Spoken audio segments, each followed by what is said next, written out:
Salt Lake City, Utah. Please make some noise for Josh Johnson!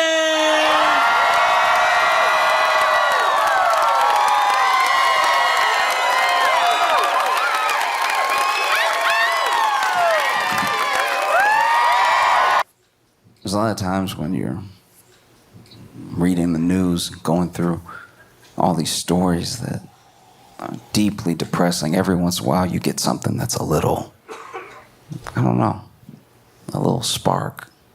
Something that takes your mind off of all the bad stuff, even if it is one of the bad things, you know? Like, I don't know if y'all saw, but Diddy's lawyer trying to quit.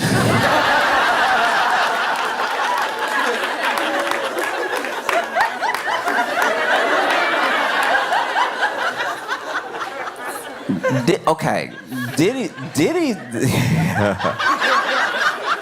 If you're not familiar, Diddy is gonna be buried under a prison, but in the Constitution, for as long as we have one, there are things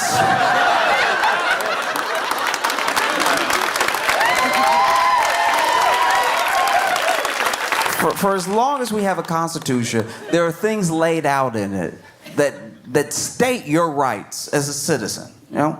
And your rights in court. You have the right to not incriminate yourself. You have the right to an attorney. You have the right to a speedy trial.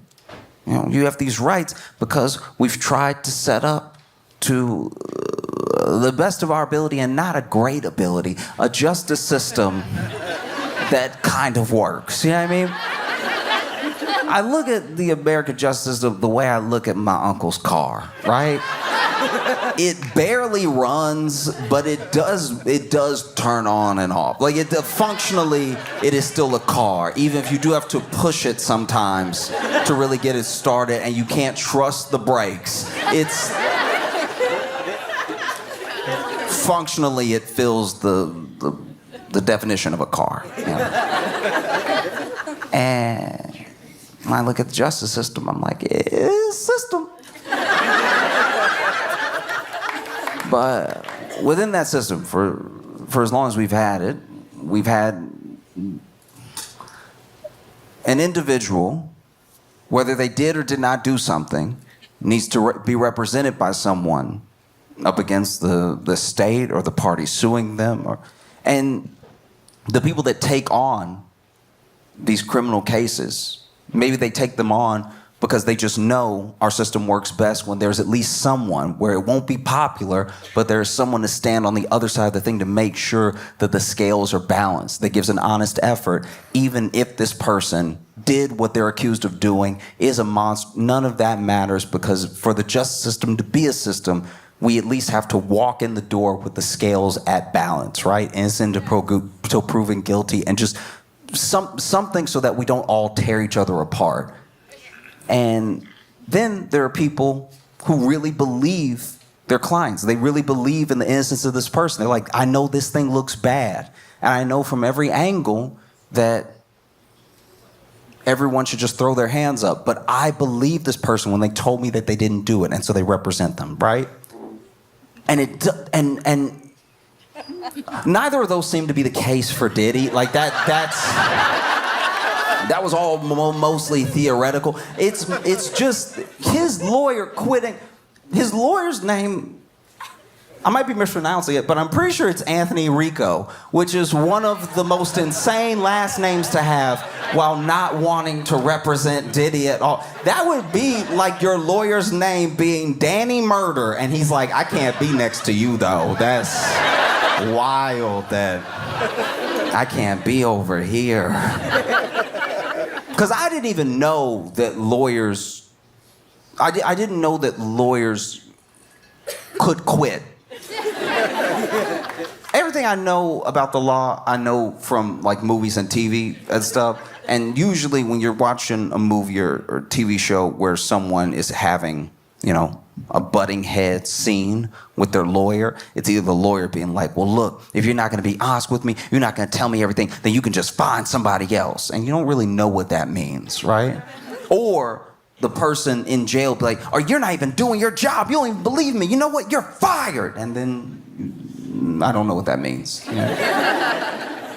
But in Diddy's case, this person, I didn't know that you couldn't just quit. I didn't know that you could quit, but I also, if you could quit, I didn't know you couldn't just quit. This is sounding dumber than I'm intending it to sound, but I'm telling you the way I found out. I didn't know that you could quit. And then when I found out you could quit, I didn't know that you couldn't just leave. You have to file a motion to quit. You have to let the judge know I need to quit. You can't just quit the way you quit at Costco. You can't just walk out middle shift. You know what, I'm gonna do something else in my life. You know? And so, he filed a motion so that he could quit, and in the motion he says, under no circumstances can I continue. Woof. Under no circumstances can I continue. This man's paying you millions of dollars. Under no circumstances can I continue. And then they, you ask, hey, why can't you continue? And he said, hey, look, I'm not going to give you any reasons, okay? People are asking him, I'm not going to give you any reasons, okay? Because that would violate attorney-client privilege, which I'm not a lawyer. I don't know the law. I don't know many laws at all. But that sounds very guilty to me. That sounds wildly guilty. I'm not a lawyer. I don't know the law. That sounds very guilty. It feels like when you're saying, hey, why are you quitting? Because I have to. Why? I can't tell you it would violate attorney-client privilege. Just that sounds like he did it then. That sounds like he did everything then. And the thing that's special about this particular lawyer, Anthony Rico, saying under no circumstances can I continue, is that this guy was Osama bin Laden's lawyer. And it's like that.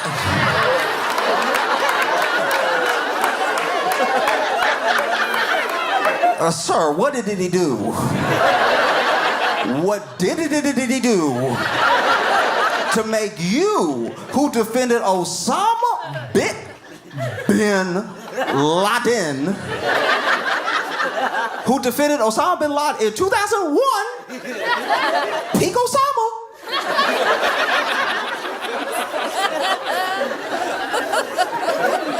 If there was ever a time where the heat was on Osama bin Laden, it was 2001. And you were right there, like my client. But Diddy, you were Diddy's lawyer. And you were like, you know what? Terrorism is one thing. This guy is nasty, okay? That is very nasty. I can't be a part of this. Tonight it doesn't sit well with my soul. Oh. Because I know if you're Diddy's lawyer, you got your work cut out for you. You got a whole lot of work cut out for you. You have to hope a new pandemic breaks out that only affects memory. That's the only way you have a chance, is if almost everybody forgets everything. Because look, once again, most of what I know about the law, comes from Law and Order, which means I know nothing about the law. Because in Law and Order, they got to wrap it up pretty quick. They take you on a journey, but they got to wrap it up by the end of the episode. Everything can't be to be continued, And so they got to wrap it up. So if they choose to have any of the episode take place in court, a lot of times what will happen, especially if you get into those close minutes where you're like, ooh, it's almost top of the hour. How are we going to resolve this, right? They usually just have the prosecutor, like the DA or the ADA, really badger the defendant, right? Like, you did it, didn't you do it? You did it, and you do it again. You looking and doing it right now. You did it, and you did it, and you did it well, and then you did it, and then you got caught, and you wish you were doing it right now. Look at you, you're not even here. You're letting your eyes glaze over. You're in your mind doing it again. Look at him, he's doing it again right now. He's doing it in front of us, and doing it, and doing it, and doing it. Didn't you do it? Just say you did it, because you did it, and we all know that you did it. You'll never not have done it, because you did it, and you know you did it. You do it again if we let you out. You doing it right now in your mind. You did it, and then the other person finally goes, I did it.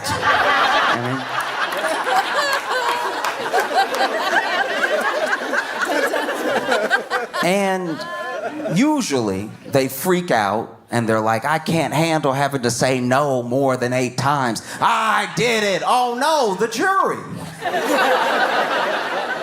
Dick Wolf.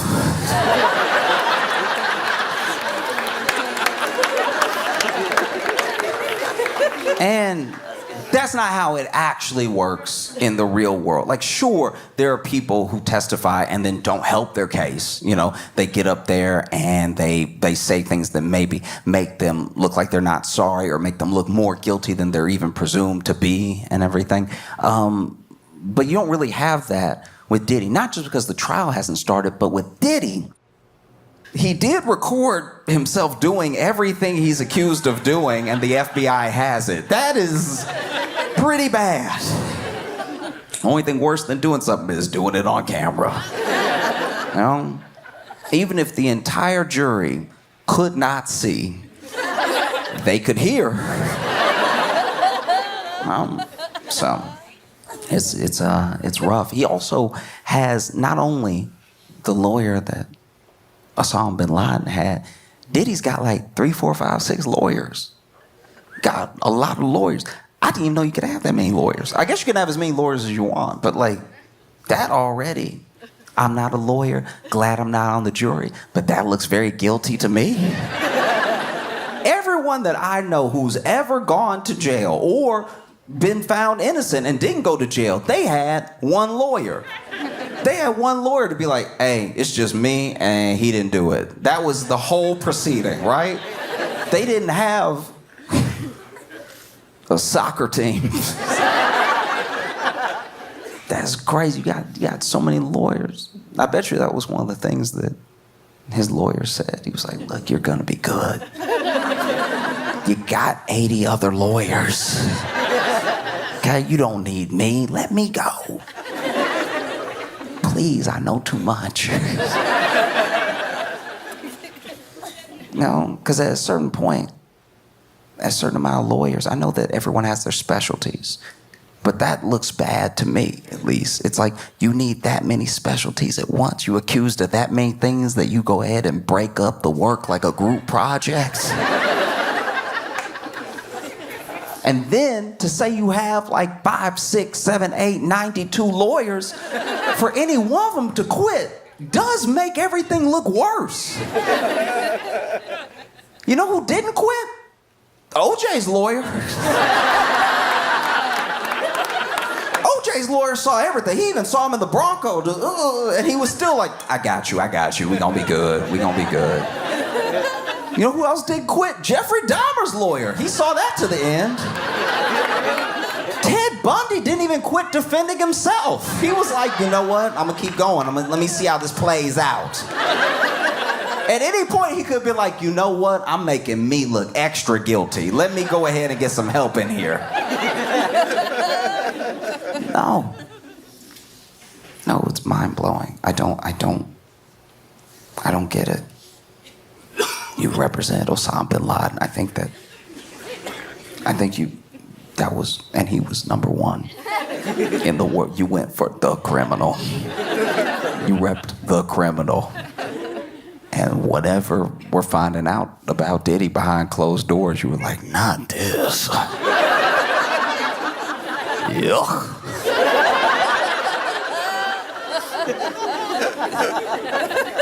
No.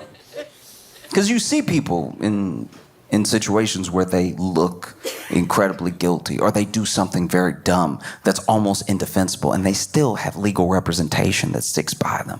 There was a dude who, okay, I shouldn't laugh, but it's one of the dumbest crimes I've ever heard of. So basically, there was this dude who went to break into it was his house. He lived with his mom, right? But he was gonna go ahead and rob the house and try to sell a bunch of stuff off, right? So then he broke into the house and then got caught because I guess police were just happened to drive by, right? And then they see him breaking the window, going into the house, had a key, breaking the window, going into the house, and then coming out with the stuff. They arrest him, and he can't believe. He's like, you have no right to arrest me. And at first, because he's explaining everything, they thought they had no right to arrest him because it was his place where he lived with his mom, even though it was her house, right? And he said, no, you have no right to arrest me because it's daytime. He genuinely believes you could only get arrested for burglary at night. And his lawyer didn't quit.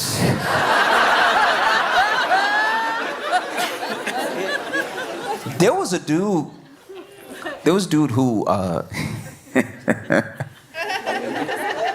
he tried to rob a bank. He ran up in the bank. This was years ago. This dude ran up in the bank and had his gun out, and he was like, go ahead and empty everything right now. I'll kill everybody. I don't care, swinging the gun and everything.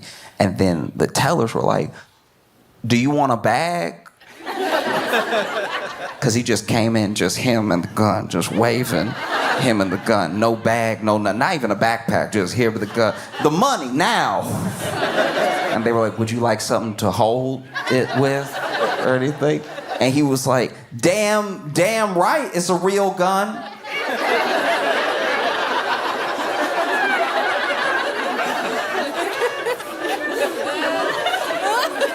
And they were like, sir, we asked, would you like a bag? Would you like a bag with the money? We're getting the money right now, but would you like a bag? And he's like, you're right, I've had it. And then they turned to each other and they were like, I don't think he can hear us. And so then they hit the alarm. The alarm going off, this dude's standing there, I'm waiting for my money. They're like, no, we're getting it. And then they get the money, they get the bag, and before he can even leave the bank, cops roll up. And basically, yeah, he was hearing impaired. And so then he sued them for taking advantage of his disability.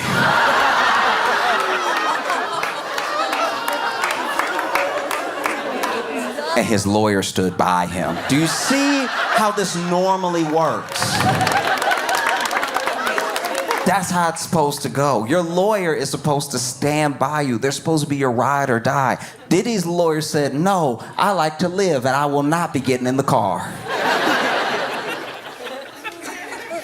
Oh, that's insanity. That many lawyers. You got 98,000 lawyers. I feel like Diddy just gonna keep hiring lawyers to make sure there's no one left to be on the jury.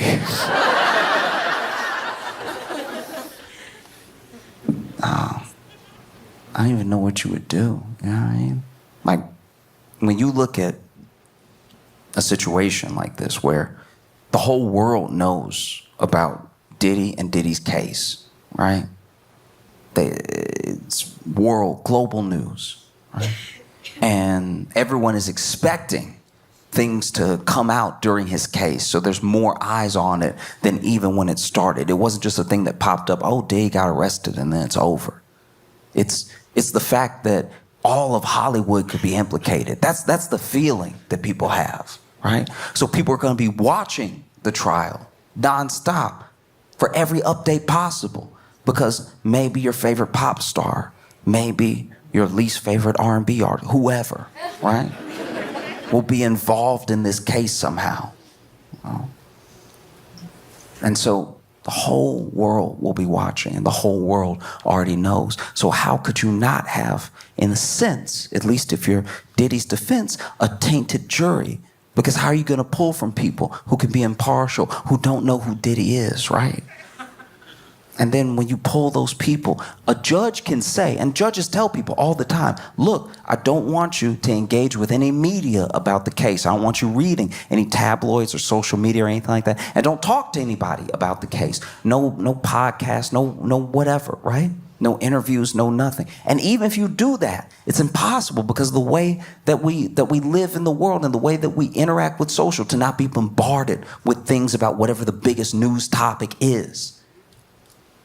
So then how is it possible for Diddy to have a fair jury, right? And his lawyer could have made that case just now. And instead he said, no, I'm getting away from this dude. I cannot be near him at all. That's so bad that the only black lawyer he had was like, nah. You're not gonna get me caught up.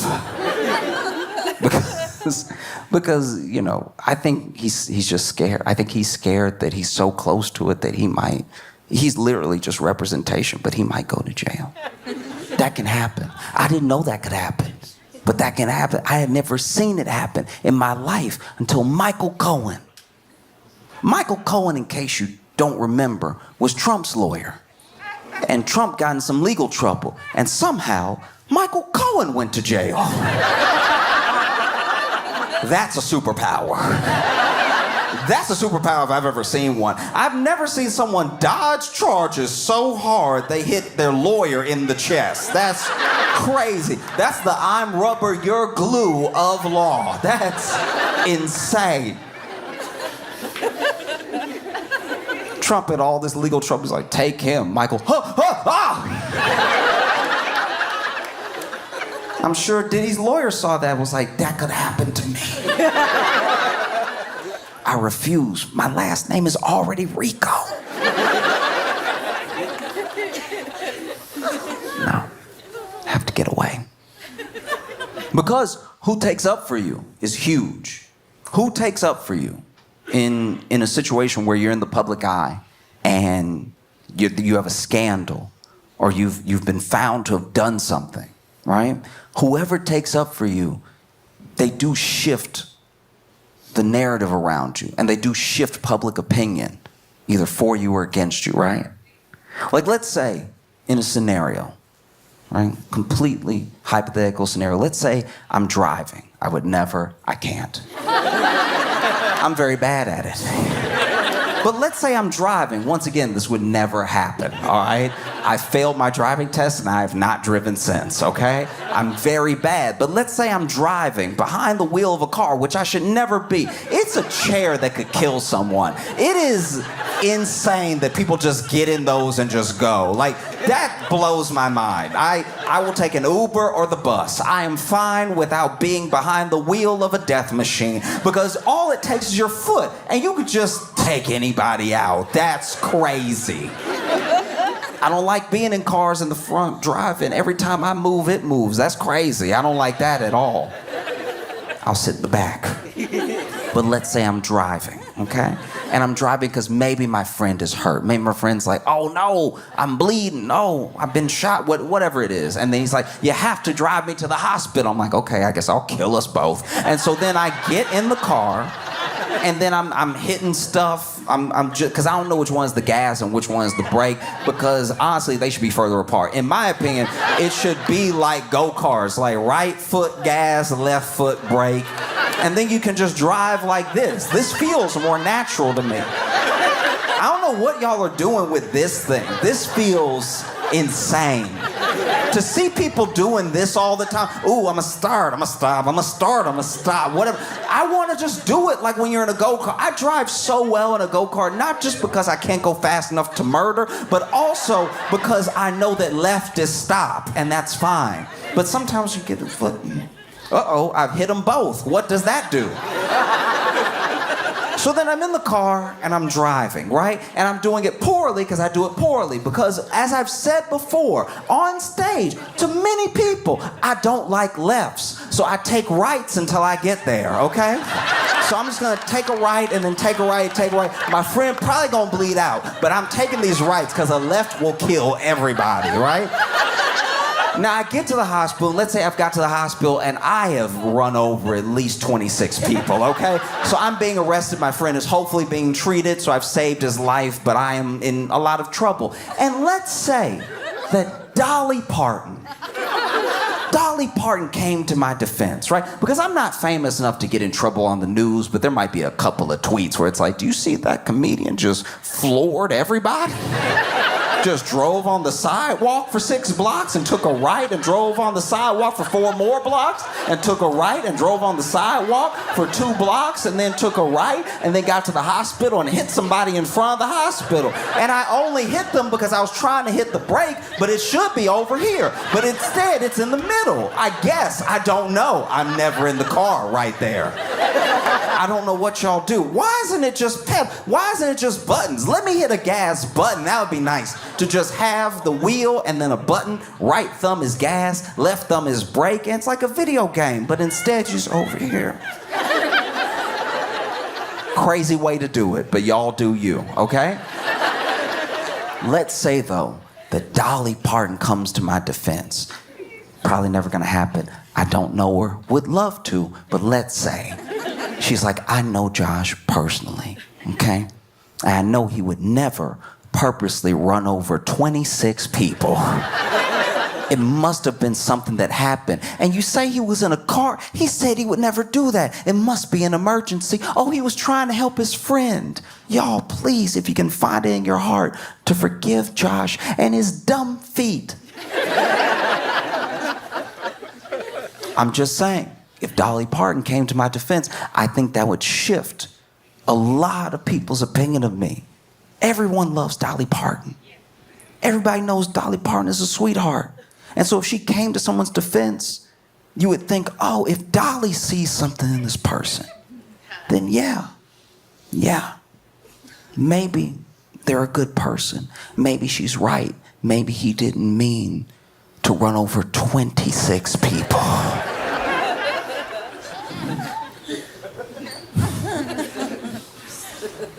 No. I don't know what Diddy does from here, because the guy who represented Osama bin Laden dipped. I don't know who you get after that. That seemed like the bottom or the top, depending on what your definition of willing to represent evil is. I don't like if the dude who represented Osama is like, I'm a dip, I don't know who else would jump in, you know? Giuliani? Okay, well, he lost his license. I'm positive he lost his license. Maybe I'm wrong. Maybe he's the only one who can do it. I have no idea. Because someone did come to Diddy's defense in the wake of Diddy losing that representation, you know, close proximity to Diddy's lawyer being like, I can't do this anymore. Someone did come to Diddy's defense publicly. Unfortunately, it was Kanye West.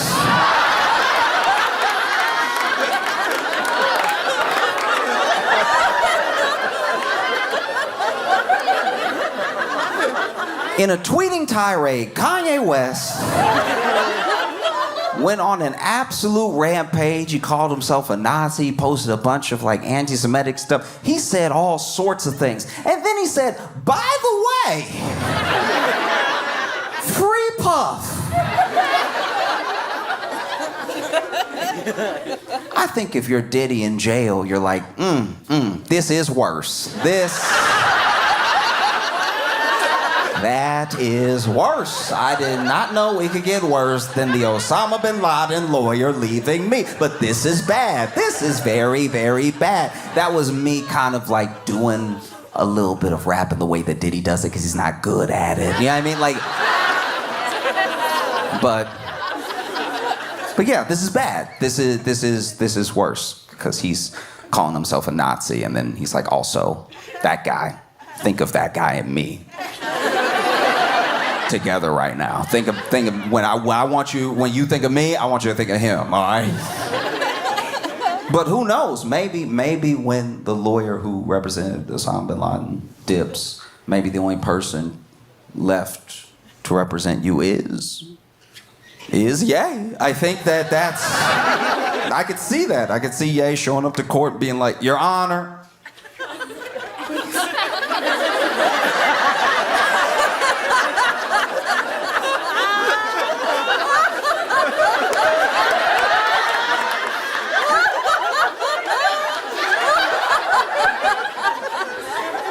I rest my case.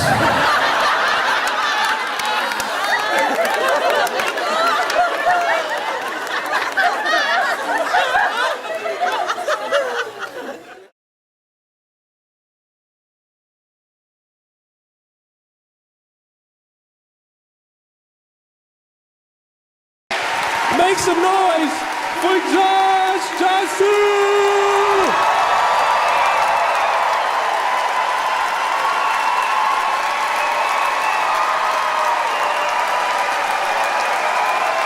Wow, thank you so much for having me. This is so cool. I am happy to spend the 4th of July with you.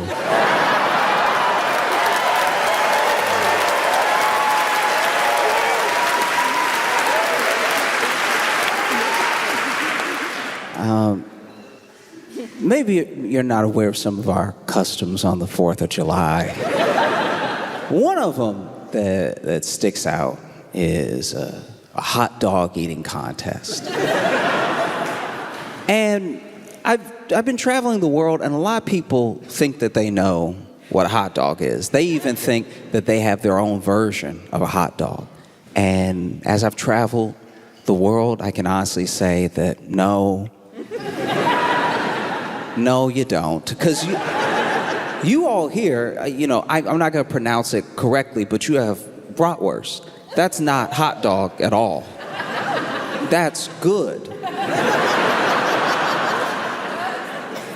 You have to understand, to make a hot dog, like bratwurst is beef or veal. It's a meat with herbs and spices in it, cooked well. A hot dog, especially in America, a hot dog is something that to make you first have to find. And when I say find, I mean like putting together a proper hot dog in its casing and to serve is a lot like a witch's spell. You have to find meat that's first on the floor. It's very important this meat is on the floor. If the meat is not on the floor, you might not be making a hot dog. You have to find this meat that's on the floor. You have to couple it all together. You have to push it through this machine. And bratwurst, once again, beef, veal, you can only hold together a proper hot dog with hate and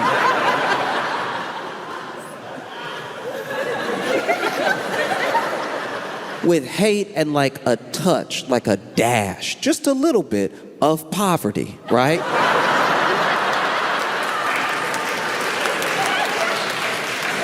So you have some hate, you have, you can get a side of anger in there too.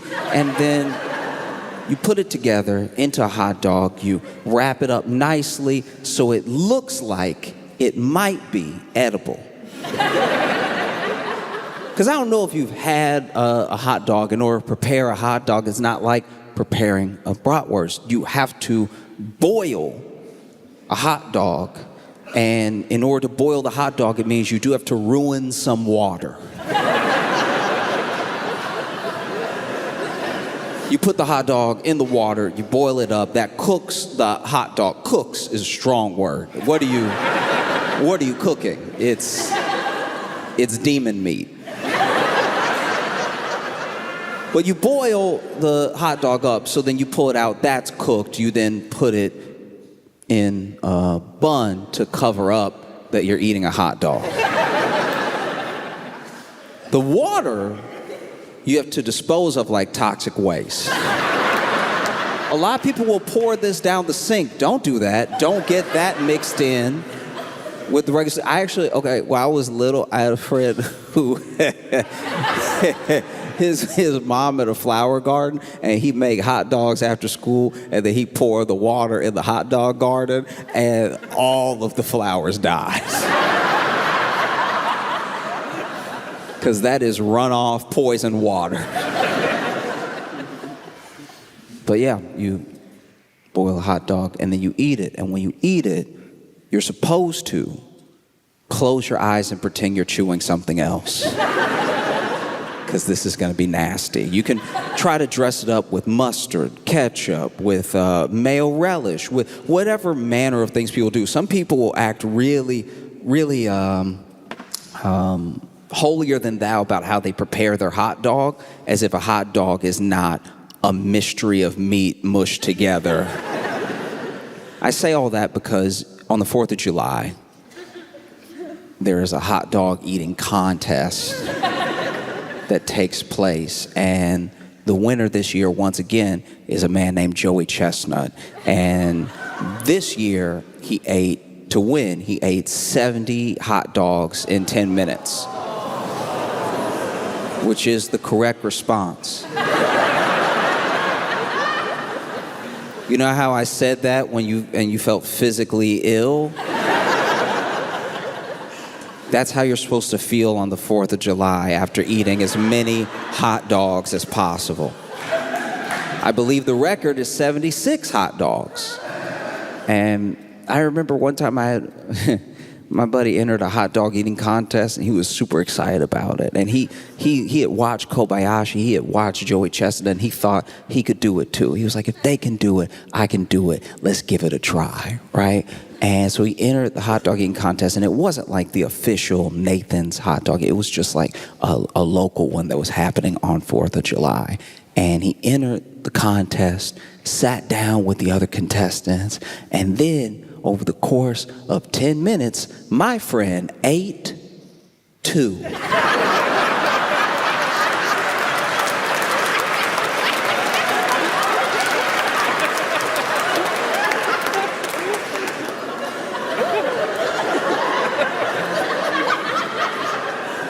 This man ate 2 hot dogs in 10 minutes.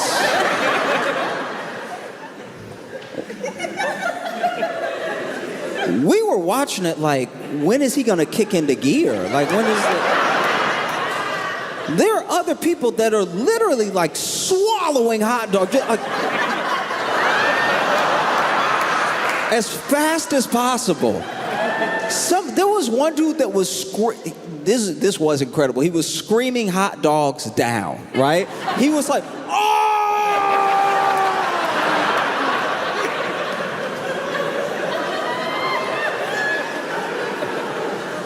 Meanwhile, our buddy,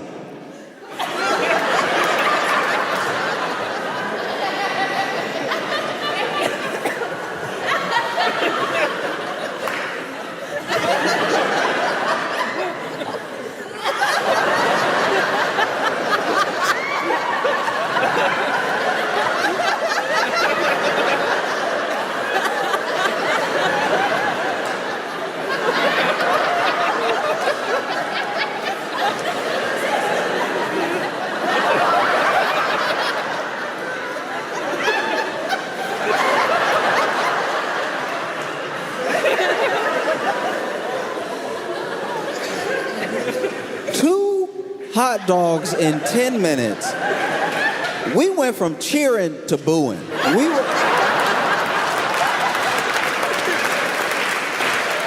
We started out supportive. Initially, we were like, yeah, get him, you can do it. And then, when it was clear he couldn't, we were like, stop, you wasting a hot dog. And when he got done, we asked him, hey, what happened? We drove you here.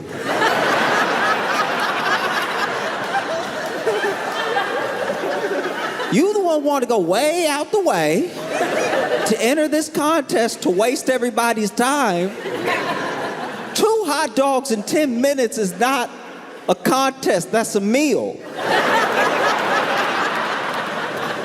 What's wrong with you? And he was like,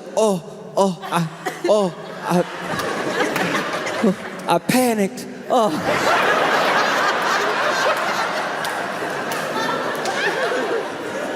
What are you panicking about? He's like, I saw everybody else do it, and they were so fast. I was like, how are they not choking? And then I remembered I might choke. So then I started chewing extra. I was scared to choke. I was like, if you would at least choke, then 2 hot dogs in 10 minutes would be more reasonable.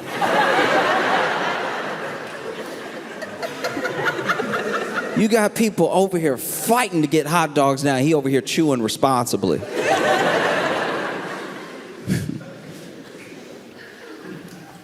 I do my best when I go anywhere to be as good of a guest as I can. You know, it means a lot to me to have me over here and for me to be your guest for a little while.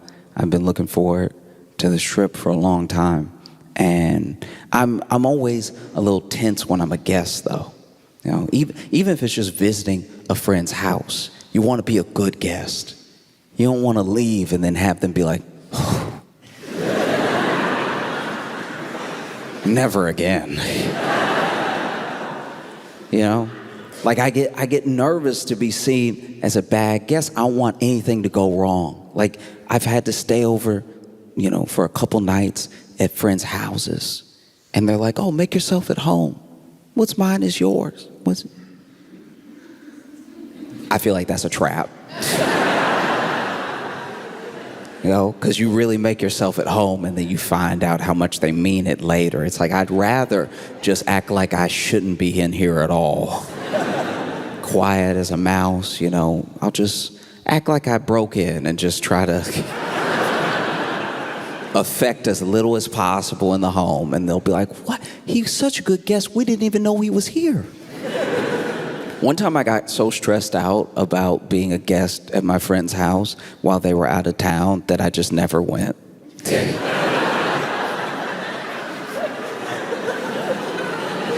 And they were like, Josh, our apartment looks amazing. Did you do all this cleaning before you left? I was like, yep, you know it. Wanted to leave it better than I found it, you know. Because even being the guest at a party, that's like a short-term guest. When you're just there for the party, you're just there, you know, a few hours, maybe half the day if it goes long. And I'm terrified to be a bad guest there. I just don't want to be remembered in a bad light. And there was this one time where I went to a friend's party, and I'm not great at parties to begin with. You know, I'm very much in the corner, or if I know one person at the party, that will be the person that I'm talking to the entire party. Like it will be a burden on them. Sometimes I see a friend that I know at a party and no one else, and I'm like, ooh, you about to have a bad time at this party. I hate that for you. I'm very sorry. But it's either talk to you or talk to a stranger, and come on. And so, you know, I was at this party, and my friend who actually invited me to the party was late. We were supposed to meet up together, and I misunderstood the text message. I thought they were already in there. So I knock on the door, I meet the host, I tell him, you know, oh, I'm friends with, and then he lets me in, which is a huge mistake. Because now I'm just sort of standing awkwardly while other people have a great time. And so I was like, you know what? You know what I'm gonna do? This is the fail safe. Every time you need a break from social interaction, or you just need to get your bearings together because you're in a public place and you're sort of freaking out, you go to the bathroom. The bathroom is the safe haven, right? And so I walk to the bathroom, I close the door behind me, and it's a little dim in the bathroom, but I use the bathroom, right? Other reason to go. And as I'm stepping away, from the toilet, I hear this little crunch, like under my feet, and I look at it, and it's all of this glass under my feet, and it looks like the actual light bulb either popped or broke or something, and then now I've stepped in it, and as I really start to look around the bathroom, I realized that it is an absolute disaster in there. It is horrifically bad. So the bathroom mirror is smashed. I didn't notice it at first when I walked in, and the glass is in the sink, and there's a little bit of blood in the sink, right? And so I'm standing there, and I look over at the tub, and the shower curtain is pulled back, and there's a fur coat in the tub. And I'm like, all these things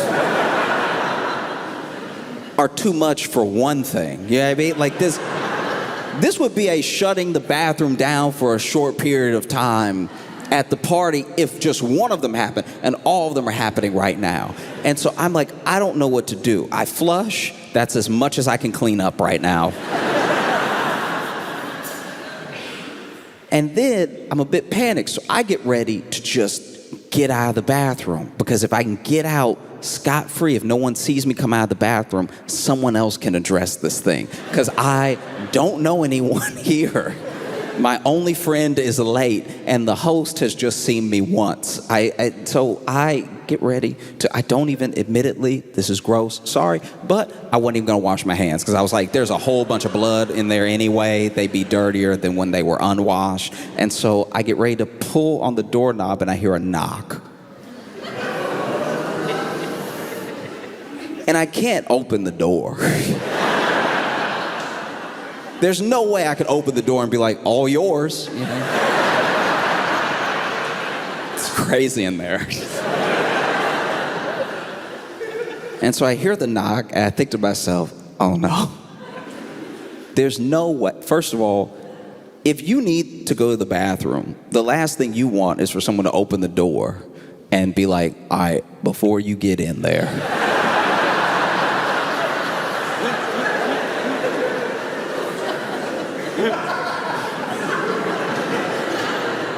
I just want you to know none of this is my fault, okay? Before you walk in with judgment, just know anything can happen to anybody at any point. Like, if you had been a little quicker with your feet, this would have been you, okay? I don't know what to do as I'm just standing there. And I'm admittedly standing there for like way too long. Like,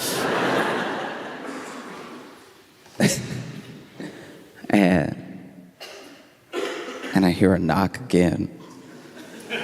And I'm like, all right, I gotta do something. I gotta buy myself some time. And so I just say, 1 second. That's bought me 1 second.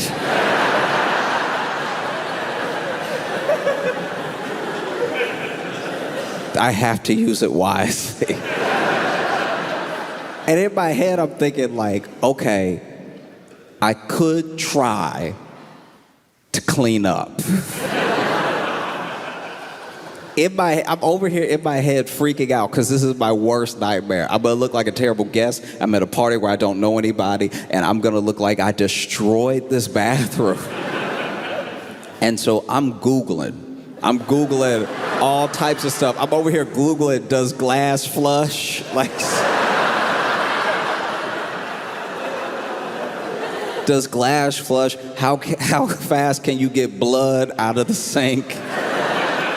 If you were to look at my Google search history on this night, it would look like I definitely killed someone. Or at least a small animal. Because I was also Googling, like, does fur disintegrate? Like, and so, I just spent another minute and a half sweating and freaking out. And then I hear a knock. But this knock is like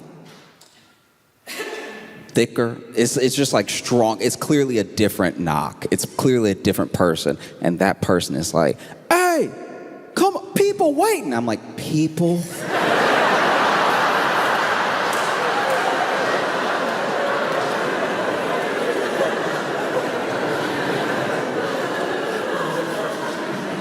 People are waiting. Okay, all right. People implies more than one person, which does imply, plural, and plural could just be two. It could just be the initial guy that knocked and is very patient, or maybe left, who knows. Maybe he had to use the bathroom so bad that he left the party completely. But this person is adamant, hey, I gotta get in there, right? And he said, people are waiting. And so in my head, I'm like, okay, 2 people are waiting. And then he yells out, you got a line out here. What's happening in there?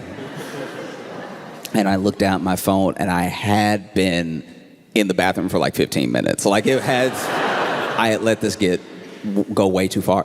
And so I froze. I didn't know what to do at all. It's like your absolute worst nightmare as a person that's like gets weird in like social interactions, to actually have this weird thing happen to you is like, I think maybe this is hell. I think maybe I've died. And so I'm pacing back and forth in the bathroom, which is only breaking more light bulb glass. And I finally look out of the little window, and I'm like, I'm gonna have to.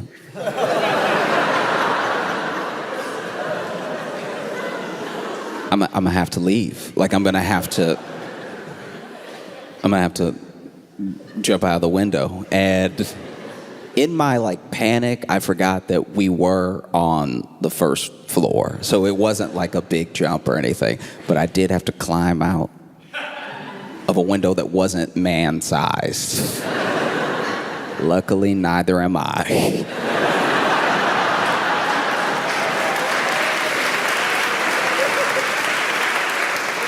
I was squeezing my hips at like an angle, like I put my hips like diagonal to the edges of the window to get as much space as possible, and I wiggled out. I fell out of the window, and I tried as much as I could to like pull the window back up from outside so that people wouldn't be like, oh, whoever it was went out the window. And then I was like, what do I do though? What if someone saw me go in, remembers me perfectly even though they don't know me, and could point me out, you know, because I wear the same thing every day.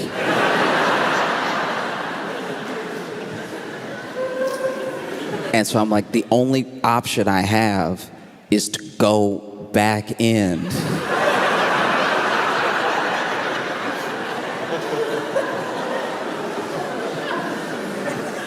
Is to go back in and join the line for the bathroom.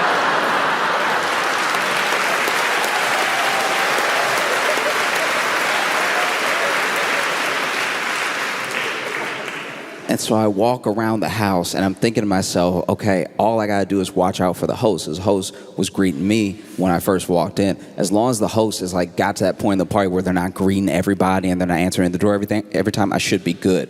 And so I wait. Some other people were arriving, and they knock on the door. Someone else opens the door. I'm like, this is my chance. I sneak in behind those 2 other people, and I immediately walk to the line for the bathroom.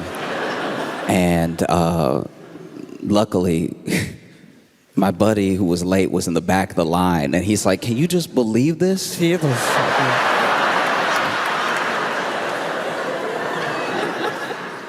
No, I do my best to be like a good house guest, you know, and especially when I travel, because when I travel, I have to do it as an American. I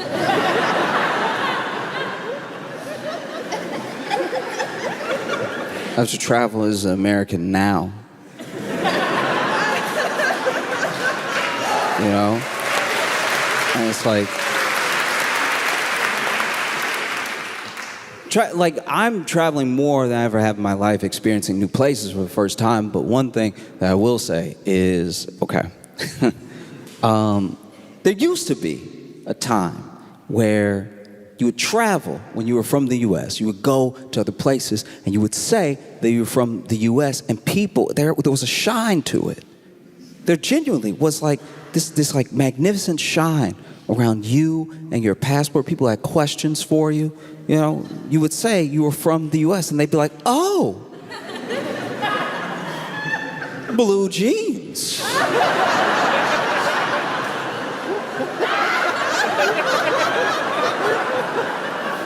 Wow. And then over time, the shine started to wear off a little bit, you know, like the way that we were perceived on the world stage started to change, and you would tell people that you were from the US and they'd be like, oh yes, yeah, Beyonce.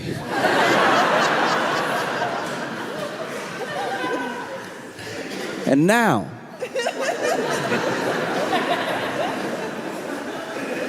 you travel the world, and look, people ask me. I don't go around telling everyone my business all the time. People ask me, hell, where are you from? And I go, oh, it's...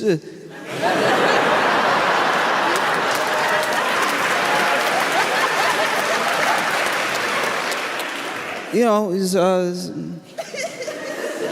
American. And they're like, what? What? I didn't hear. Oh, you know, it's United States.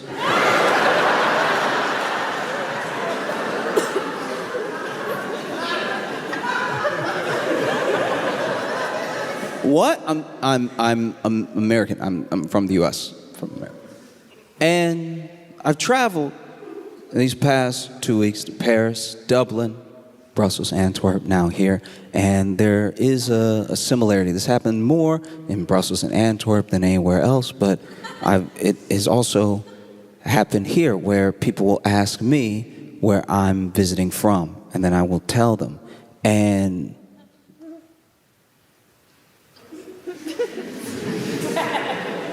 there's a look and a noise you make that's genuinely offensive. Like it is.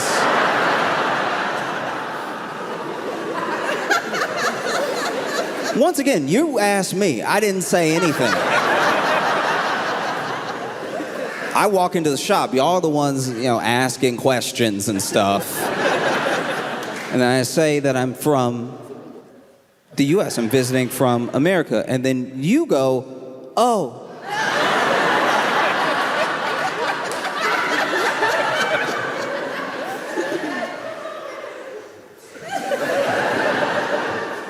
You get the face or you get the noise. You don't get both. Oh. I grew up in Louisiana, right? And when I was, sure. And when I was in Louisiana, you know, I have friends who live in all different parts of the state. And one of my friends, he actually lives he's in like a rural area. He's in like, you know, some swamp area near the bayou and everything. There's a bunch of things floating in the water, a bunch of predators out there. You know, he does his hunting. He comes back home. That's mainly how he sustains himself and everything. And there was one time he was having a barbecue. A bunch of friends came over, and one of his buddies, his buddy Spence, came over and was having a cigarette off by himself. He walked off away from the barbecue to have his cigarette, and then sometime later, he comes back over, and in the back door, the way that a lot of the houses are built in Louisiana is you have your door and you have your screen door, and the screen door can keep out the bugs while also letting air flow into the home and everything. And so he pops his head near the screen door, and his head only. And Spence leans in and he says, "Hey, can you call an ambulance?" And our friend is like, "What? Why?" If anyone ever asks you to call an ambulance, just do it right away. Like, I'm sure that they have a good reason. I'm sure they're not just getting you to do it for fun because they want to hear the siren. I think that they probably need some help. And so he's like, if you could just call him, that'd be great. Can you please just call him? You know, and he's being very calm. And so our friend walks up and pokes his head out of the screen door, and he sees that Spence, though calm, is standing there And there is a baby alligator around his foot.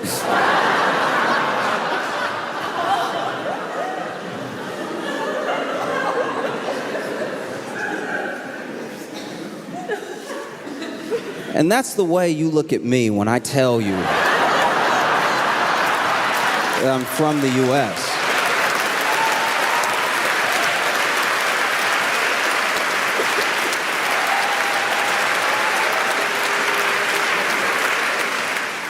Now, coming here at a time where tourism in the US is way down.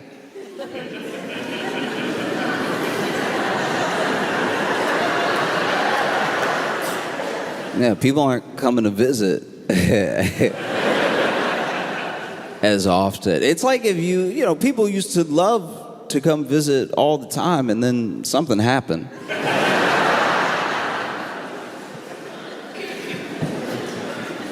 It'd be like if you went over to your friend's house all the time growing up and then one day you stopped going and your friend was like, why? Why wouldn't you just come over like you used to? Come hang out. And you're like, oh, well, last time I was there, your dad threw a plate at my head, so I think I'm good coming over for a while. And so tourism is down in the US. People are choosing other places to go. And one of the main places that they're choosing to come is to Europe. It's all these places, like, some people will come to Berlin. A lot of it is happening in Spain with Barcelona and Madrid, in Italy, in Paris as well. And it's getting to the point where there's so much tourism, people are actually calling it like over-tourism. And this is happening at the same time as like massive heat waves, like wild heat waves, some of which we've never seen before. It's never been as hot as it is now. It's very hot. Luckily, not here today. But this week you had, one of your hottest days on record. I can't even imagine what that must have been like, because you all are like fit people. Like, you get on bikes to go you have to understand, my frame of reference is the US. So the fact that you're even walking next to a bike is leaps and bounds. I can't imagine trying to ride a bike in that heat, or running. Some of you run.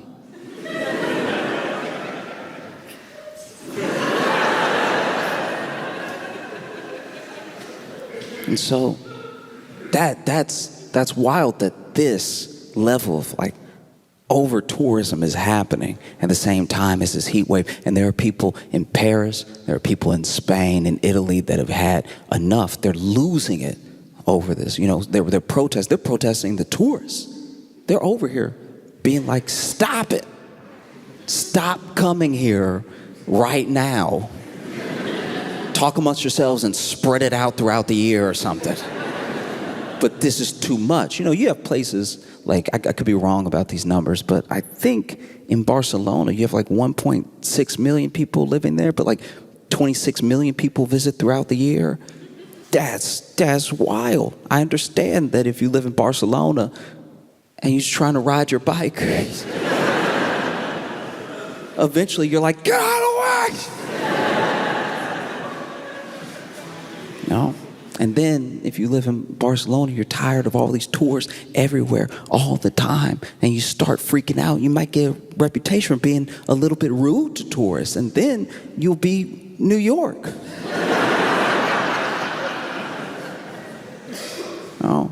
But people are doing the best they can to protest. There's been all these different types. People get creative and stuff.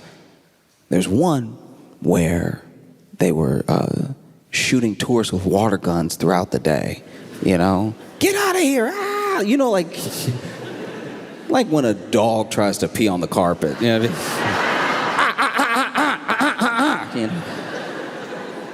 Although as far as protests go, you can tell that these are like good people doing the protesting, because that's what you came with, water guns. Water gun. I don't know, I'm coming from the US where it would have just been guns. Like this. You can tell these are people who have a deep moral core, because you used water guns to protest tourists during a heat wave. They probably didn't even understand what was happening. You know what I mean? They were probably over here like, oh, the Spanish are so hospitable. They saw how hot we were. And then some strangers we didn't even know were like, cooling us off.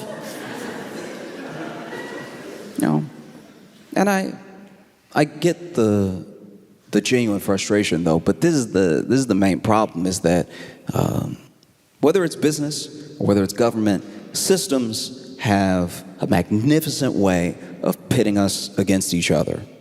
Like, there are people that are local that are upset because obviously with all this tourism, Airbnbs are shooting up. Airbnbs raise the price of living in the area, so then people are getting priced out of their homes. They're getting priced out of the areas that they grew up in. They have to find somewhere else to live, all for people who don't live here, who are just coming to peak, and then they head home. And that can be incredibly frustrating, but that's the people who are coming to visit didn't come up with a master plan. Airbnb and the government that allows Airbnb to run rampant are the people to blame. You should be taking, like,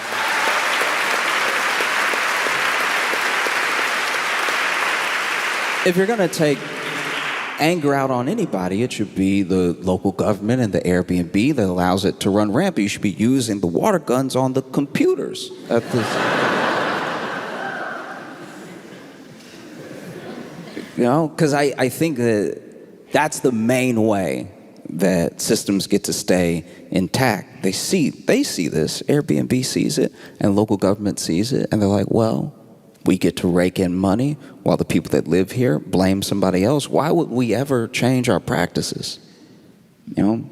And I don't really know what the exact fix is. You know, I remember when Airbnb was like at your house. There was a time early in Airbnb's history where you were just renting a room in someone's house, and so they lived there, and then they collected the money from you staying with them, like a little mini hotel. But that was like easier because then they lived here, so they cared about the home, they cared about the community, and you got to get a taste of like local life. And you could even ask them, hey, is there anywhere I should go to eat? And they would tell you, this is where we're going to eat tonight. And sometimes you would actually have a meal with your host. And I thought that was a really beautiful thing. And then like private equity and more money got involved, and so it ruined it. Because now an Airbnb is also like sometimes worse than a hotel, because they'll let the person who owns the Airbnb set the rules. So now you have someone setting these insane rules for the Airbnb. Like, you can't just check out. You can't just take your trash, put outside, and leave. There are all these rules. Like, you have to make sure to wash the cabinets, wash all the dishes and everything, wipe everything down, you know, give our dog a bath. Also, you don't get charged a cleaning fee that you end up getting charged anyway, because in the small print, it was like, pick up our kid from school. And you didn't see that part. So now you're spending all this money on Airbnb to just go somewhere nice like Italy. And then you get to Italy and everyone's mad at you for visiting Italy, but you're also mad because you're like, the rules in this Airbnb say I have to buy this house before I leave.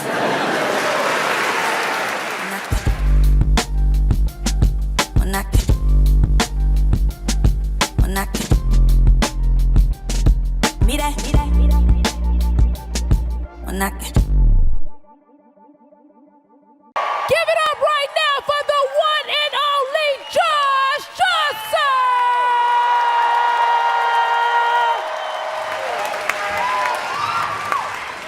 I reflected a lot, and I came up with a lot of New Year's resolutions this year. I don't normally do it. I almost never do New Year's resolutions, but this year I had kind of a bunch because it just so happened I was really thinking about myself and life when the time came.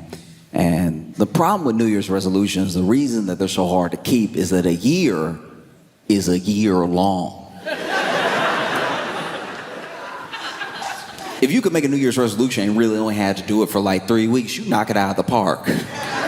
But there's something about the 5th Monday where you're like, again? No. And I think we should all cut ourselves some slack, genuinely, when you have trouble making your New Year's resolution a habit or sticking to it, because New Year's resolutions are as old as calendars. So as long as we've been keeping track, we've been trying to be better and failing. It's very human. And our New Year's resolutions, by and large, are things that we're gonna do or stop doing to stop hurting ourselves. If you read through history and you go back to the New Year's resolutions of whole civilizations, right? The Babylonians, the Romans, these people would have ceremonies, and usually a lot of what they did, a lot of their New Year's resolutions was to appease their gods or the tribe at large. It wasn't just about them. And all of our New Year's resolutions, for the most part, are things we're gonna stop doing or start doing to stop hurting ourselves. They had New Year's resolutions to stop hurting other people. You read back in history, there were just New Year's resolutions of whole tribes that were like, this year, y'all, we not gonna pillage.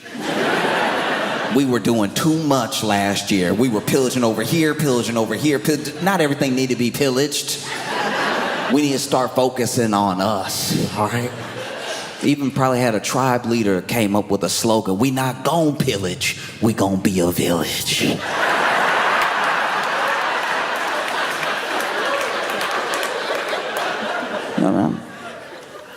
No, it's as old as time. And admittedly, there are some modern New Year's resolutions. I do know a few people in my life that have had to make New Year's resolutions to stop hurting other people. You know, it's rare, but it does happen. Like I had one friend nonchalantly said, you know what, this year, I'm gonna cut less people.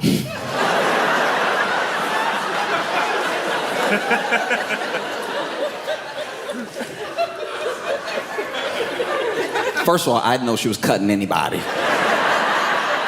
Second, your New Year's resolution is day one. Your New Year's resolution is to cut less. You didn't say none. None was an option. The year hasn't happened yet. You haven't even met who will be worth cutting, and you're still like, I might maybe give them a pass. Said, I'm gonna cut less people, and I was like, what do you mean cut less people? They were like, oh, you know how it is. I hate being asked or told if or that I know how something is when I clearly have no idea how it is. Oh, you know how it is. You go out and somebody press you, and next thing you know, you holding the blade on you. It's like, what life do you think I'm leading? What life are you leading? When are you doing this?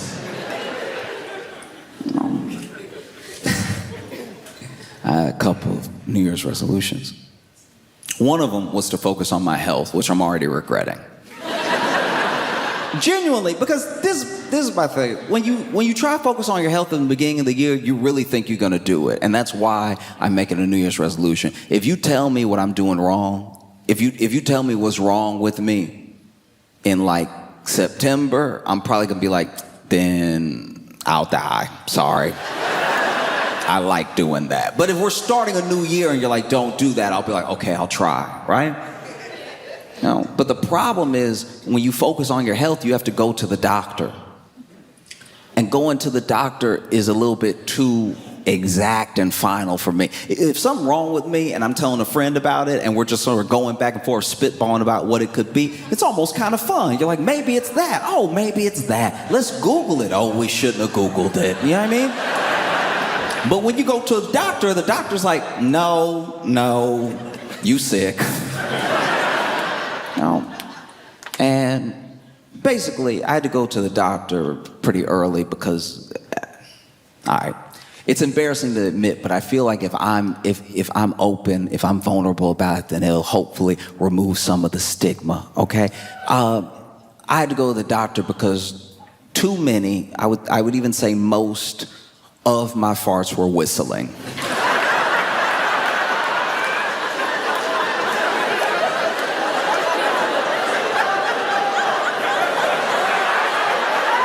Okay, all right. So if you're going through what I'm going through and you hear that laughter, that's why I'm doing this, to try to break through, try to show the normalcy of what was happening to me.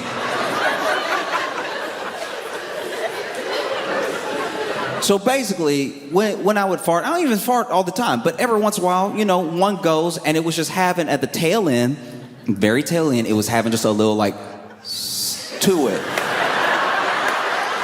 I didn't know where it was coming from. I didn't know why it was happening, but I was hearing it. And I'm not like a musician in that way. I don't know a lot of music theory, but it did seem like a bit of a D sharp to it. Like it had a little bit of that fire alarm, that a little bit of that at the very end, right?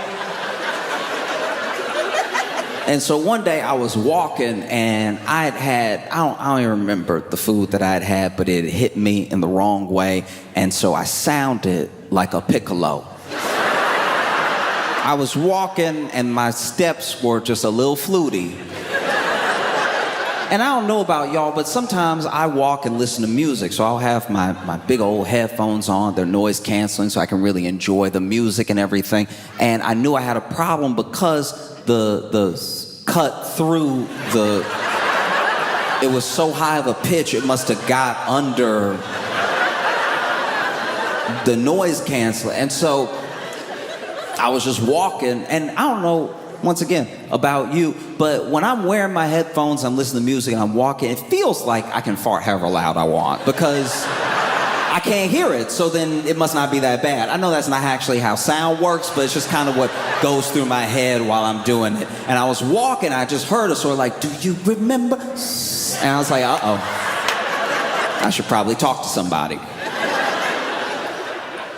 And so I did. I went to the doctor, and when I got to the doctor, I had a bit of an issue because I even tried to use as many big words as I could to describe what was happening to lessen the blow of what I had to say.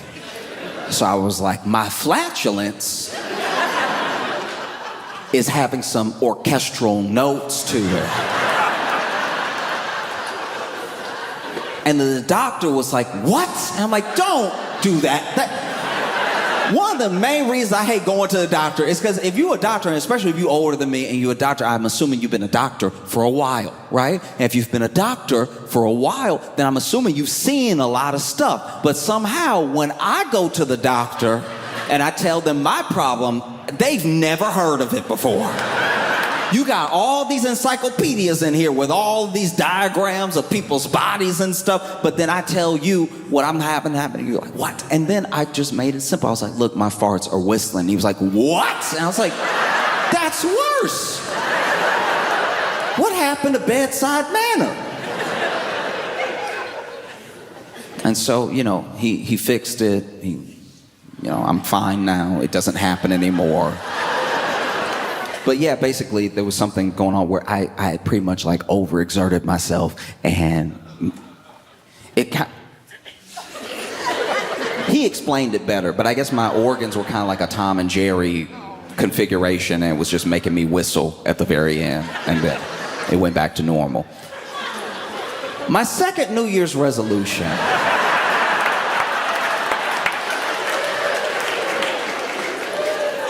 was to be very mindful about what I do and say on a podcast. Now, I'm not perfect, but this has been the downfall of a lot of people. I'm not even saying that there's never gonna be a podcast where I talk out of pocket. I don't know. It's just talking. And it's so much talking that along the way, you say something dumb or something that doesn't age well or something that you don't even really think. Maybe just talking, right? You get anybody to talk for hours and hours and hours, and eventually they'll say something pretty dumb. So I'm trying to be mindful about what I do and say on a podcast, because when podcasts started, before there was a ton of money in it, it was just one of two things. It was either people who had such a great rapport with each other that listening to them felt like listening with them, like being there with them and just having a party with your friends, and it was an interesting conversation that you felt like you were a part of, right? Or there was a very interesting person, an incredibly interesting person, and then someone had them on their podcast who was a good interviewer. And through giving a good interview, they pulled all of these interesting and beautiful things out of this very interesting person and then gave it to you. And so you either got some sort of education from it or you got some sort of community from it, right? And now podcasts, I think we made too many microphones.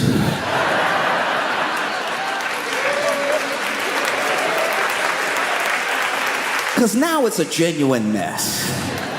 You know? Like, I watched what I think was maybe one of the most important podcast clips of all time. One that exactly, perfectly describes what I'm kind of talking about. Mike D has a podcast. And in that podcast, he was talking to OG Tulo, a rapper. And while he was talking to him, OG Tulo reaches into his pocket and somehow shoots himself in the leg.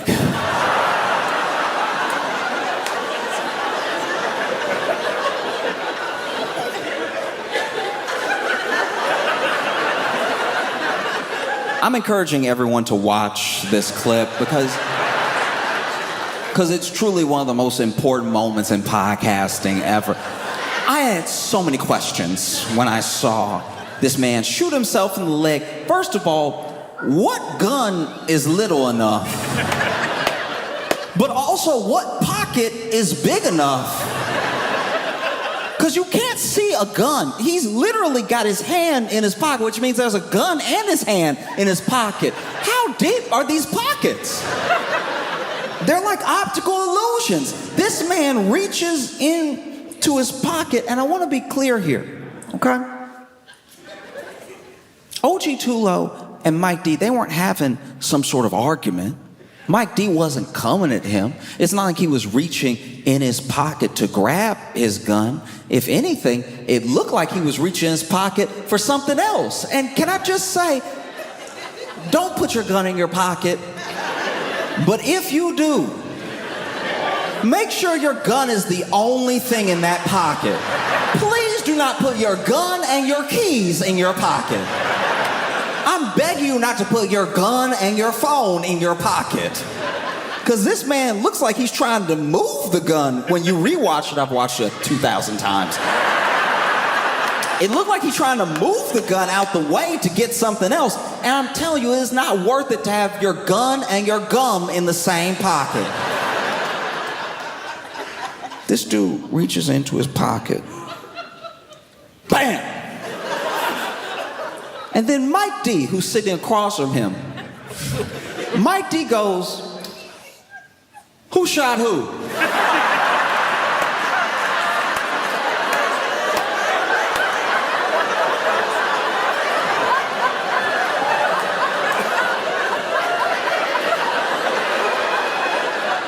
They're facing each other. He turns to the cameras out there where the people are, who I guess are producing the podcast. And he turns to them and goes, "Who shot who?" Somebody got shot?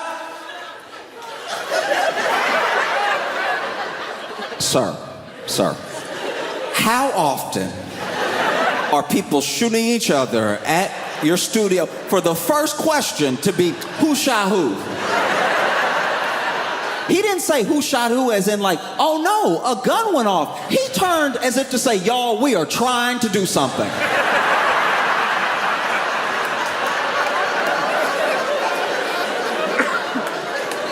This man turns, "Who shot who?" Somebody got shot?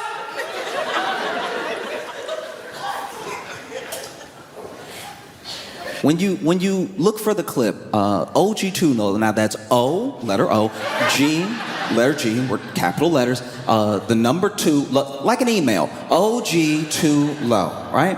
OG2 low is fascinating to me because there are a lot of rappers who their name is not,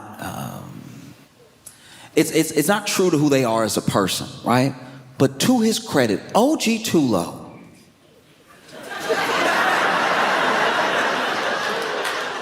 shoots himself in the leg and only goes, his reaction to shooting himself in the leg, all he does is go, ooh.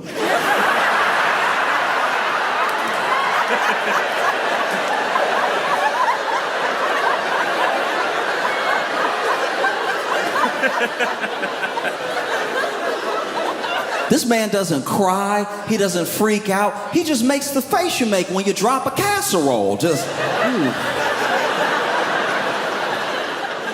You know the face you make when you get caught coming home after curfew, you in the dark, you think you made it, then the lights come on and you're like, ooh. He makes the face you make when there's like 2 people arguing out in the world and you don't know either one, but then one of them is like, that's why I took your man, ooh. This man simply goes, ooh. And then a person behind the camera calls out and goes, Lo, you good?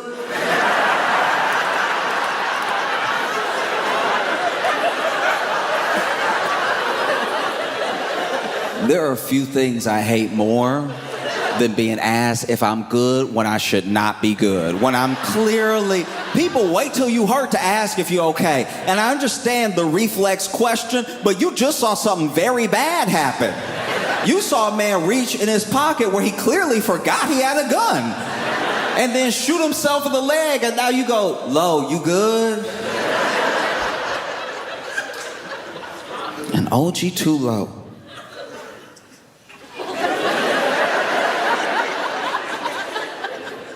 simply says, I think.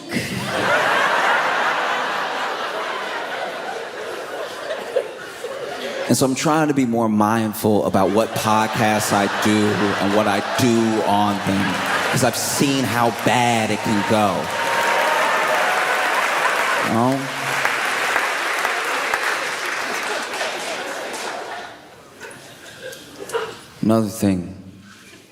Another New Year's resolution I had was to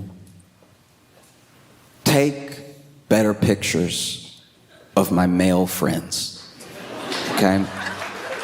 As men, we gotta start taking better pictures. This is rough. We wonder why it's a struggle out here, but I'm telling you, I know good men. Not just decent men, I'm talking about good, wholesome men, father figures, father material, marriage material men who are out here taking pictures forehead first.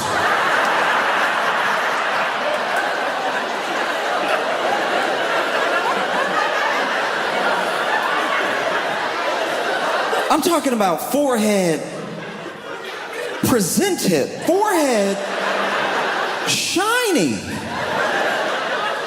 optical illusion, forehead forward. I don't even know how you get that angle. Did you put the camera on your head? You know, because that's what happens. As a man, you don't get that many good pictures taken of you by other dudes, you know?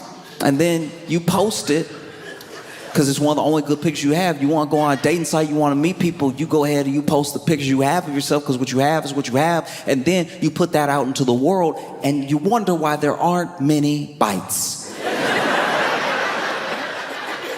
There aren't a ton of bites because when people are scrolling through your pictures, you look blurry. You look like if they met you, you would only be a memory, you know? You know what I'm talking about? You know that wave look when it's like, it's almost a good picture, but there's that movement at the end, so you're a little blurry on one side? Will she be dating a ghost? Who knows? We've got to start taking better pictures of each other's men. And I know it's hard. I know it feels weird to like take, because women are so good at doing it for each other. They'll take incredible pictures of each other. It won't even be picture day. It'll just be some good lighting in a random place. And they'll be like, hold up, stop. Let me get you. No. Pose, quick. Yep, see, this is good. You know? It's tough. We don't try enough. We don't try. Even if you muster up the courage as a man to know that you look good that day, and you ask your boy to take a picture of you, as men, we get too uncomfortable trying to make each other look good. Like you're scared to try to make your boy look hot.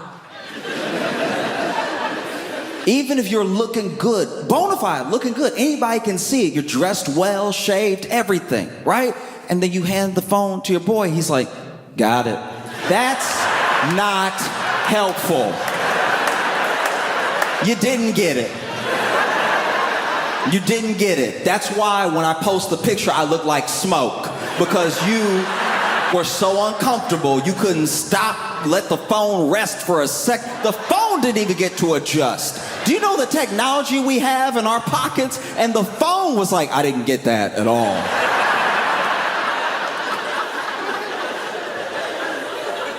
Women will do anything to take a good picture of their friend, especially when the friendship is mixed. Like when you're out with your male, female friends, and you're just walking, going to a restaurant, whatever, and then there's a moment where it's like, hey, this is good lighting, stop, let me take a picture of you. I've seen work put in. Because they love their friend. The things I've seen, it's not just one of these. I've seen women get angles for each other. Angles that it never occurred to me to get. The way that I've seen women work their knees backwards.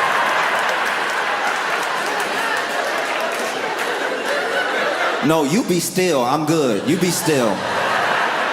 That's it right there. That's it. No, men take such bad pictures of ourselves and have such bad pictures of us taken. I'm pretty sure that's why nobody looks for us when we go missing. Be honest right now. If there is a man that goes missing, if they even put his picture on the local news, it's the worst picture of him if it's not a picture from high school. If it's not his high school picture with that bow tie or whatever, it's just him being like... And then you see the picture and you're like, I think he did it. I think he kidnapped him. That's what happened. I solved it. We don't need to look. That's why when you put a woman's picture on the national news, it's any picture. It's just a picture of her that's recent. And people are like, find her! Because it's a good picture.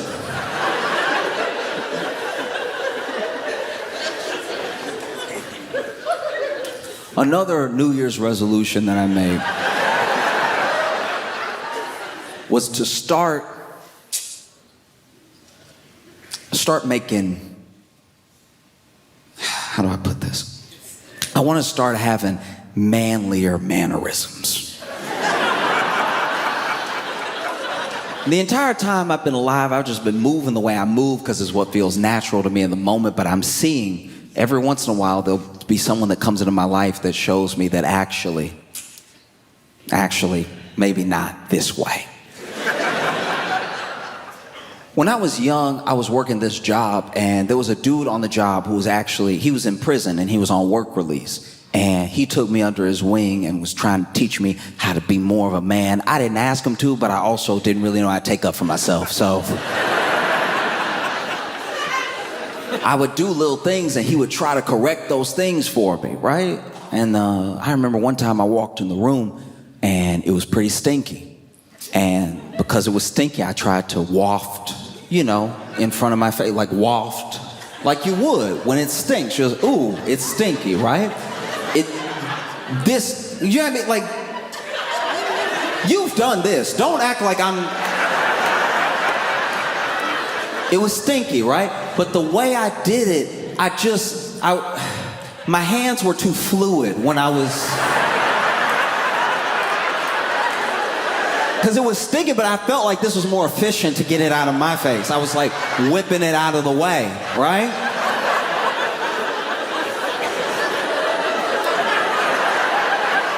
And he saw me and he was like, stop doing that. And I'm like, what? Why?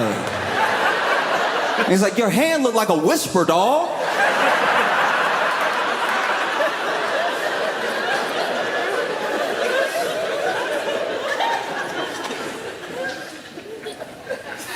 One time he tried to, dap me up, but he had big hands. And so when he did it, I'm not gonna lie, it hurt. And so I pulled my hand back, and I pulled my hand back like,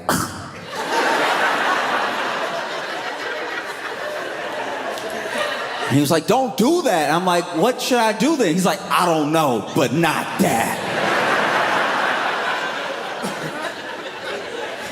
The worst one was,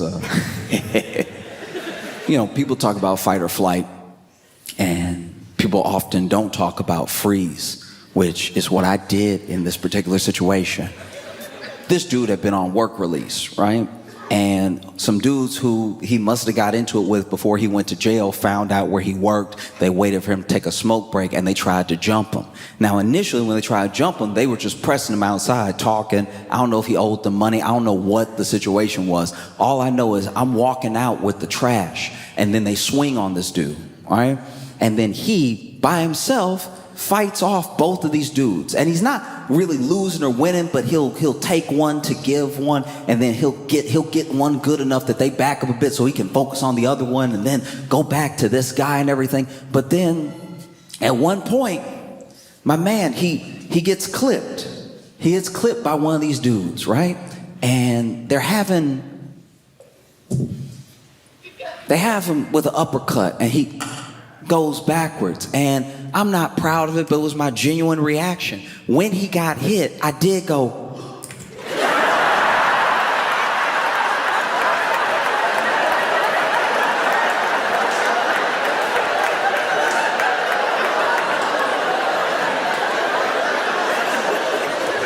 Because apparently I touch my cheeks when I gasp. I didn't know that about me either, but nothing had happened to make me gasp in a long time. So when it happened, I was like, oh. And people look at you different. When you do like a full Macaulay Culkin, when you hit them with the Macaulay,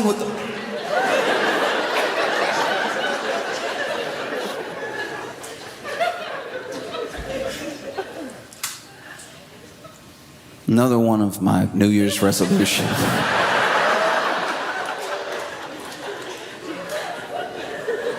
is to take a break from Facebook Marketplace.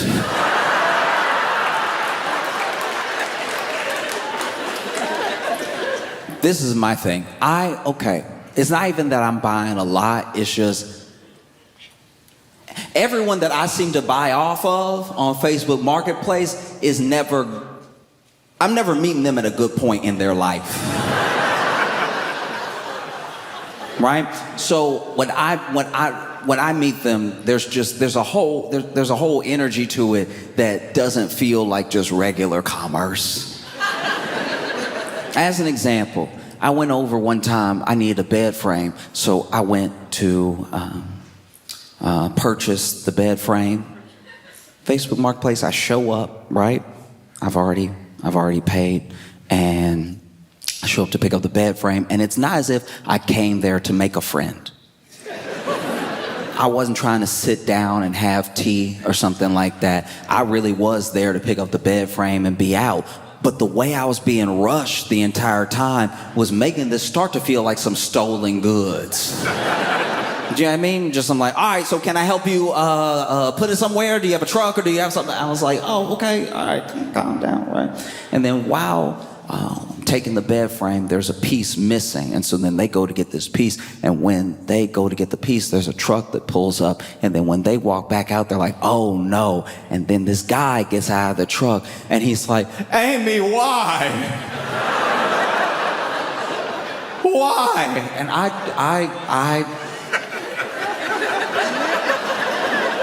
I'm just here for the bed frame. He's like, Amy, why? And she's like, I told you why. I'm done with you. I'm done. I'm sick of it. I'm sick of everything that you do. I've given you so many chances. And now she is yelling over my shoulder. Like I'm here. I'm where I am now. She's right here yelling at him who's behind me going, why? So I am kind of like this child of divorce in this moment.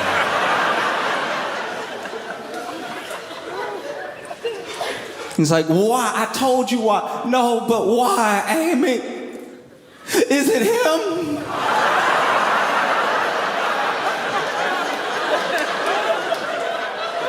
And I can honestly tell you right now, it didn't look like it would be me, because when he said, is it him? I went, huh?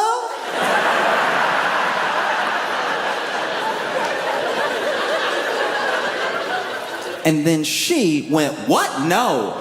She didn't have that.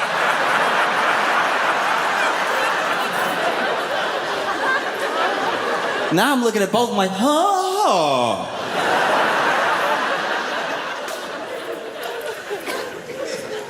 And they clearly had some stuff to work out, and I was very uncomfortable. I couldn't get the piece because she was still looking for it. He was crying, so I left the bed frame.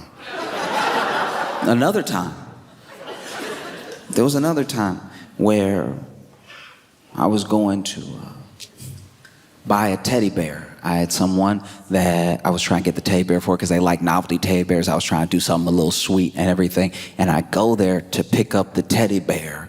And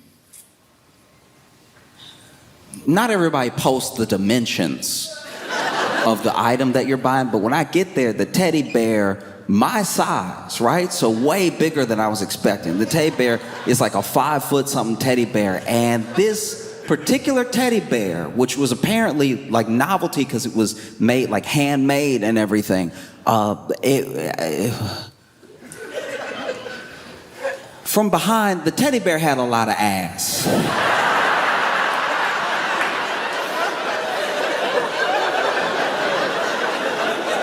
Like a twerkable amount of ass.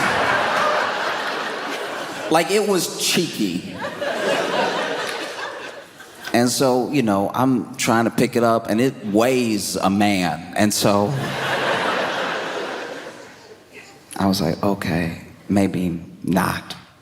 Because now even if I give this as a gift, 1, it's too big, and 2, I'm gonna have to explain what's happening back here.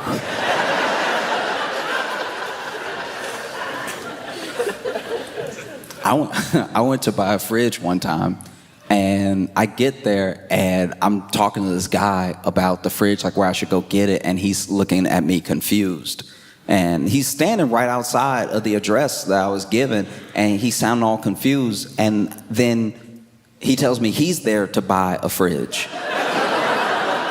And then homeboy opens the door and basically invited us both to go ahead and haggle in person over the fridge. I was like, that's insane. We had a price. We had a price that we agreed on, and the other guy was like 55. And I was like, you're not helping our case at all. You're not a good negotiator. I went to buy a couch. This should have been plain and simple. You're moving, I need a couch, you need to get rid of a couch, we're done.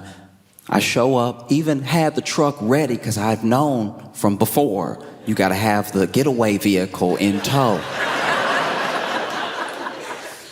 And sure enough, pull up, you know, we're carrying out the couch in pieces, cushions first, also like that, trying to get the couch lifted up out the door and stuff. And this man who is selling the couch keeps trying to upsell me on dolls that he made himself. And you can tell He made these like knockoff porcelain Cabbage Patch dolls already freaking looking to begin with. They already look at you, no matter where you are in the room, they got eyes on you.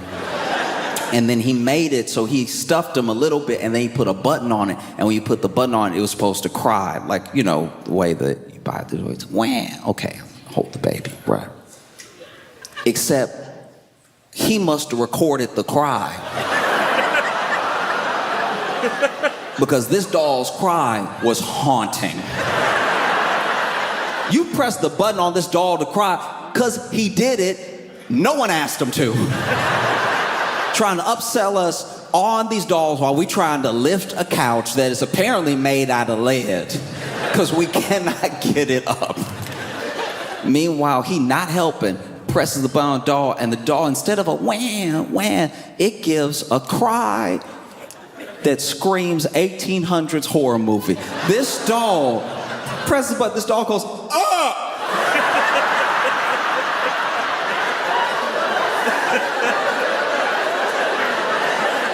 I'm doing that because he made so the mouth open.